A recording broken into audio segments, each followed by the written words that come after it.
فاعلموا أن هذه الدنيا دار صرام لا دار دوام، ودار عبور لا دار حبور، ودار نفاد لا دار إخلاد، دار أهلها يتحولون وسكانها يرتحلون، ثم إنهم يوم القيامة عند ربهم يختصمون.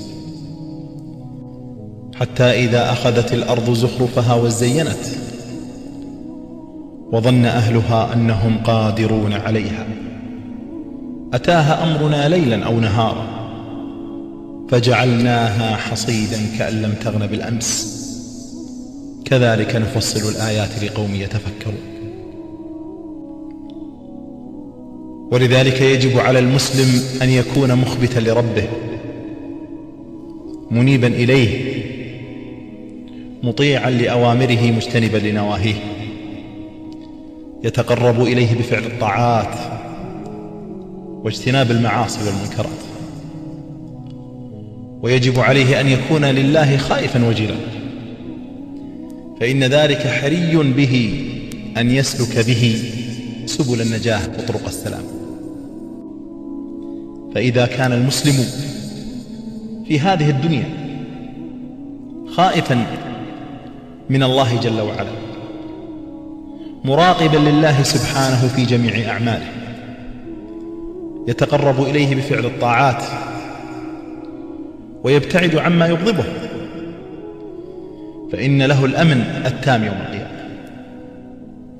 والعكس بالعكس، إن كان هذا الإنسان ممن اقترف المعاصي والآثام ولم يراقب الله جل وعلا في سر ولا جهر، فإن هذا قد توعد بالخوف يوم القيامة.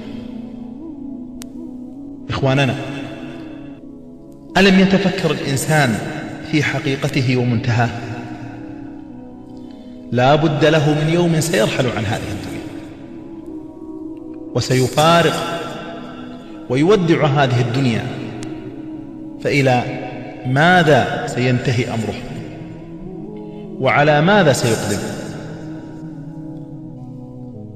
عش في هذه الدنيا طويلا وتمتع في هذه الدنيا وملذاتها، والنهاية هي الموت.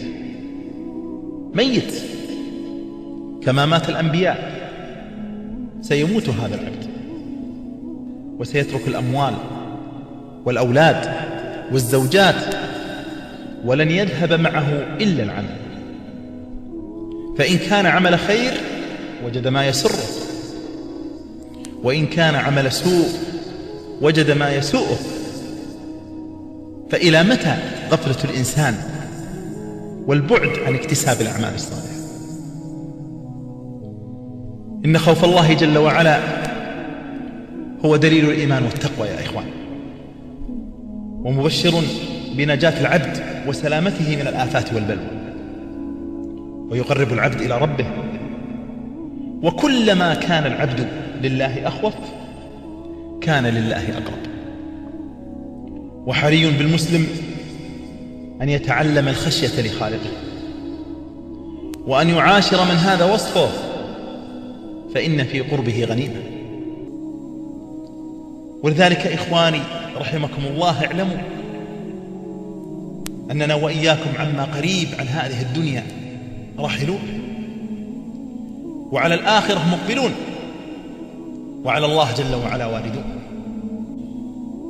فجملوا أعمالكم بالإخلاص، وتوجوها بالتوبة والإنابة، ولا تكن الذنوب حاجزا لكم عن التوبة. فأحسنوا الظن بربكم جل وعلا وخالقكم الذي هو أرحم بكم من الوالد والولد.